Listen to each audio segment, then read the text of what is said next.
ಯಾವ original sir? But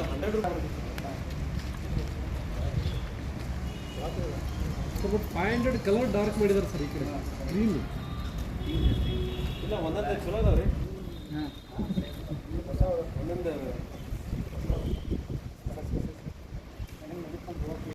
ನಮ್ಮ ಗೋಕಾಕ್ ಪೊಲೀಸರು ಒಂದು ಒಳ್ಳೆ ಕೆಲಸ ಮಾಡಿದ್ದಾರೆ. ಈ ಖೋಟಾ ನೋಟು ಮತ್ತು ಮನಿ ಡಬ್ಲಿಂಗ್ ಮಾಡಿರ್ತಕ್ಕಂಥ ಒಂದು ಗ್ಯಾಂಗನ್ನು ಹಿಡಿದಿದ್ದಾರೆ.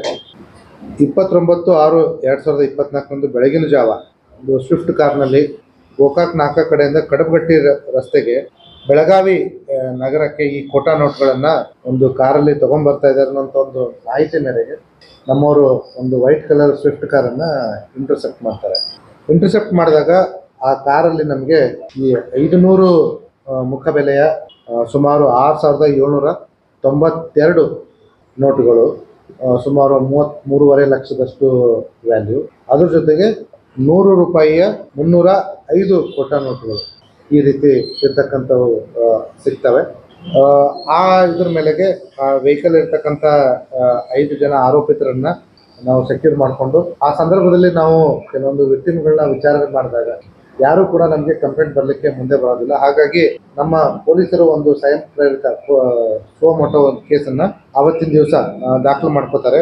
120B 489 ABC ಮತ್ತು 420 IPC ಪ್ರಕರಣದ ಸೆಕ್ಷನ್ ಅಡಿಯಲ್ಲಿ ಒಂದು ಪ್ರಕರಣವನ್ನು ದಾಖಲೆ ಮಾಡಿಕೊಂಡು ಹೆಚ್ಚಿನ ವಿಚಾರಣೆಯನ್ನ ಕೈಗೊಳ್ತಾರೆ. ಈ ಆರೋಪಿಗಳನ್ನ ನಾವು ವಿಚಾರಣೆ ಮಾಡಿದಾಗ ಈ ಆರೋಪಿತರು ಈ ರೀತಿಯ ಖೋಟಾ ನೋಟನ್ನ ಪ್ರಿಂಟ್ ಮಾಡಿ ಮುಧೋಳು, ಯರಗಟ್ಟಿ, ಇಡಕಲ್ಲು, ಮಾಲಿಂಗ್ಪುರ, ಗೋಕಾಕ್, ಬೆಳಗಾವಿ, ಧಾರವಾಡ ಮುಂತಾದ ಕಡೆಗಳಲ್ಲಿ ಆ ವಿಕ್ಟಿಮ್ಗಳ ಕಡೆಯಿಂದ ನಿಜವಾದ ನೋಟುಗಳನ್ನ ತಗೊಳ್ಳೋದು. 1 ಲಕ್ಷಕ್ಕೆ 3 ಲಕ್ಷ ರೂಪಾಯಿ, 1 ಲಕ್ಷಕ್ಕೆ 4 ಲಕ್ಷ ರೂಪಾಯಿ, 1 ಲಕ್ಷಕ್ಕೆ 5 ಲಕ್ಷ ರೂಪಾಯಿ ಡಿಪೆಂಡಿಂಗ್ ಅಪಾನ್ ದ ವಿಕ್ಟಿಮ್. ಒಂದೊಂದು ಕಡೆ 6 ಲಕ್ಷದವರೆಗೂ ಇವರು ತಮ್ಮಲ್ಲಿರ್ತಕ್ಕಂಥ ಖೋಟಾ ನೋಟುಗಳನ್ನ ಅವರಿಗೆ ಕೊಟ್ಟು ತಾವು ಒರಿಜಿನಲ್ ನೋಟನ್ನು ತೆಗೆದುಕೊಂಡು ಮೋಸ ಮಾಡಿರ್ತಕ್ಕಂಥದ್ದು. ಈ ಮೋಸದಲ್ಲಿ 2 ರೀತಿ ಮಾಡಿದ್ದಾರೆ. ನೀವು ನೋಡಬಹುದು, ಕೆಲವೊಂದು ನೋಟುಗಳ ಮೇಲೆ ಚಿಲ್ಡ್ರನ್ ಬ್ಯಾಂಕ್ ಆಫ್ ಇಂಡಿಯಾ ಅಂತ ಇದೆ. ಈ ಚಿಲ್ಡ್ರನ್ ಬ್ಯಾಂಕ್ ಆಫ್ ಇಂಡಿಯಾದರ ಮೇಲೆ ನಿಜವಾದ 500 ನೋಟುಗಳನ್ನು ಕೂಡ ಇವರು ಮೇಲೆ ಇಟ್ಟಿರ್ತಾರೆ. ಪ್ರತಿಯೊಂದು ಬಂಡಲ್ಗೂ ಕೂಡ ಮೇಲೆ ಒಂದು 3-4, ಕೆಳಗಡೆ ಒಂದು 3-4 ಇಟ್ಟಿರ್ತಾರೆ. ಆಮೇಲೆ ಕೆಲವೊಂದು ನೋಟುಗಳು actually reserve bank of India ಅಂತಾನೆ ಇದೆ. ಸೊ ಈ ರೀತಿ 2 ರೀತಿಯಿಂದ ಇವರು ಮೋಸ ಮಾಡಿರ್ತಕ್ಕಂಥದ್ದು. ಸ್ವಲ್ಪ ಒಳ್ಳೆ ಕ್ವಾಲಿಟಿ ಪೇಪರನ್ನು ಯೂಸ್ ಮಾಡಿದ್ದಾರೆ. ಬಟ್ ಯಾವುದೇ ಕಾರಣಕ್ಕೂ ಇದು ನಮ್ಮ ಆ್ಯಕ್ಚುಯಲ್ ನೋಟ್ ಪ್ರಿಂಟ್ ಮಾಡಲಿಕ್ಕೆ ಬಳಸತಕ್ಕಂಥ ಪೇಪರ್ ಅಲ್ಲ.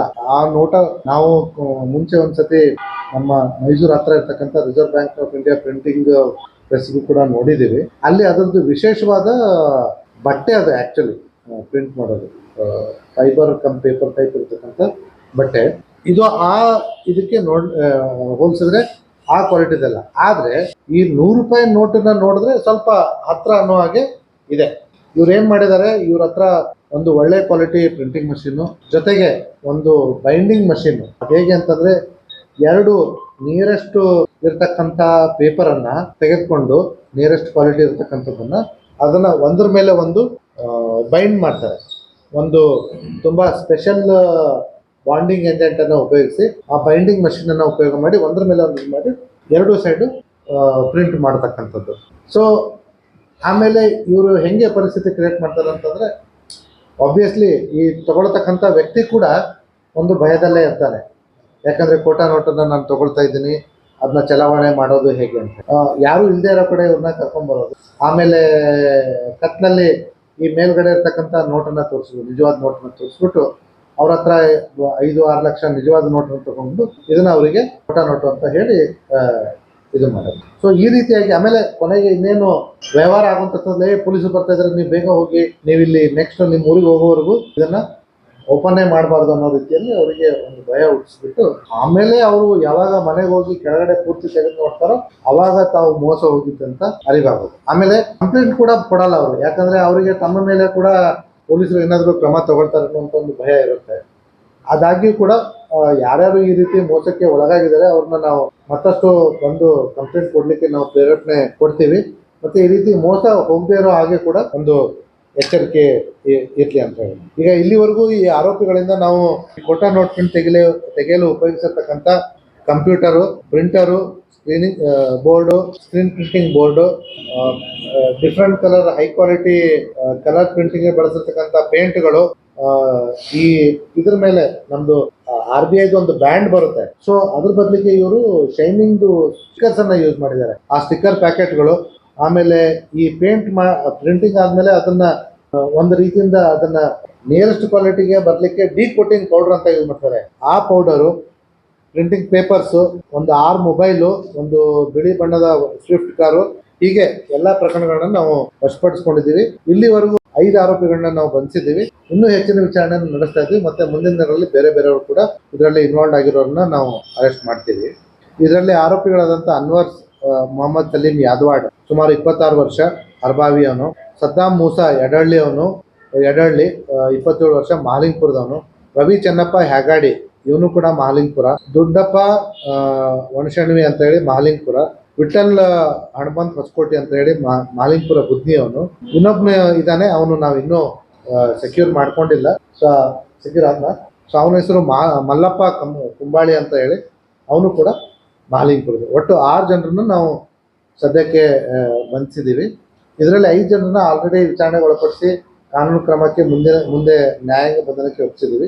ಇನ್ನೊಬ್ಬ ವ್ಯಕ್ತಿಯನ್ನ ಇವತ್ತು ನಾವು ಸೆಕ್ಯೂರ್ ಮಾಡ್ಕೊಂಡಿದ್ದೀವಿ, ಮಲ್ಲಪ್ಪ ಕುಂಬಾಳಿ. ಅವನು ನಾವು ವಿಚಾರಣೆಗೆ ಒಳಪಡಿಸ್ತೀವಿ. ಮನೆಯಲ್ಲೇ ಇವರು ಈ ಮಷಿನ್ಗಳನ್ನ ಇಟ್ಕೊಂಡಿರ್ತಕ್ಕಂಥ. ಮನೇಲಿ ಇರೋದ್ರಿಂದ ಅವರು ಪ್ರಿಂಟಿಂಗ್ ಪ್ರೊಸೆಸ್ ಅನ್ನ ದಿನದಲ್ಲೂ ಮಾಡ್ತಾ ಇದ್ರು, ಹಗಲತ್ತೂ ಮಾಡ್ತಾ ಇದ್ರು. ಬಟ್ ಇವ್ರ ಕಾರ್ಯಾಚರಣೆ ಮುಸುಕಾದ ನಂತರ, ಸೊ ಸಂಜೆ ರಾತ್ರಿ ಮಬ್ಬುಗತ್ಲಾದ್ಮೇಲೆ ಕಾರ್ಯಾಚರಣೆ.